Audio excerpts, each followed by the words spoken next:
कि मैं बहुत हताश हो चुकी हूँ, बीमारी समाप्त नहीं हो रही, या मेरा दुख या मेरी तकलीफें समाप्त नहीं हो रही है, कष्ट मेरे मिट ही नहीं रहे, दुख मेरे समाप्त ही नहीं है। तब बेलपत्री के जो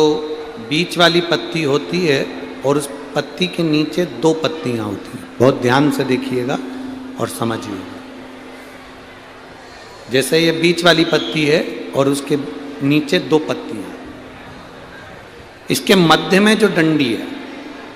बेलपत्री के और ये दो पत्ती के बीच में जो डंडी रहती है, समझते हैं ना सब लोग, समझ रहे हैं ना। बेलपत्री की बड़ी पत्ती, पहले नंबर की पत्ती, और उसके नीचे की दो पत्ती, उसके बीच की जो डंडी होती है, इस डंडी में चंदन का लेपन कर कर, ये बीच की जो भाग है डंडी है उसमें,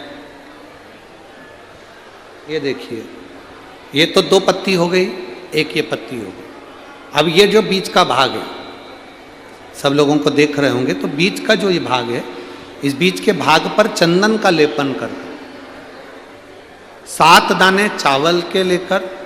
जब तुम्हें लग रहा है कि ये बीमारी समाप्ति नहीं हो रही, पकड़ के बैठ गई, ये तो छूटी नहीं रही, डॉक्टर अपना काम करें, या कोई ऐसी बात है कि अदालत में कोई केस चल रहा है, या प्रशासनिक कोई तकलीफ आ रही है, या अपने घर में कोई व्यापार से जुड़ी हुई या कोई धन से जुड़ी हुई कोई प्रॉब्लम है और वो समाप्ति नहीं हो रही, बहुत आप लोगों ने कर लिया, तब ये बेलपत्री इसके मध्य की जो डंडी है, इस मध्य की डंडी में चंदन लगाकर 7 दाने चावल के लेकर, आप जब द्वार में से मंदिर के अंदर प्रवेश करते हैं, जैसे मंदिर का मुख्य द्वार है, मुख्य द्वार से मतलब शंकर जी को जब जल चढ़ाने के लिए हम लोग अंदर जाते हैं, उसके पहले नंदी आ जाता है, नंदी के भी पहले का जो दरवाजा, मंदिर का मुख्य द्वार,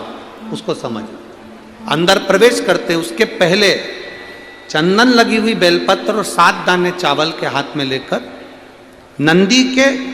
सीधे हाथ की ओर से, मतलब आपका भी सीधा हाथ है तो नंदी का भी सीधे हाथ की ओर से, आप नंदी के कानों में अपनी बात को कहकर ये बेलपत्री और 7 दाने चावल के ओम नमः शिवाय बोलकर, नमः शिवाय बोलकर, या श्री शिवाय नमस्तुभ्यम कहकर डंडी का मुख अशोक सुंदरी की ओर हो और शिवलिंग पर उसको समर्पित कर दो चावल के दाने के साथ। केवल 2 या 3 सोमवार आप करेंगे, धीरे धीरे रोग में दवाई लगना प्रारंभ हो जाएगी और रोग समाप्ति पर जाएगा और आपका कार्य भी सफल होगा। 2 या 3 सोमवार में, ज्यादा हमको नहीं करना है, 2-3 सोमवार भी आपने कर लिया तो कर लिया, 3 सोमवार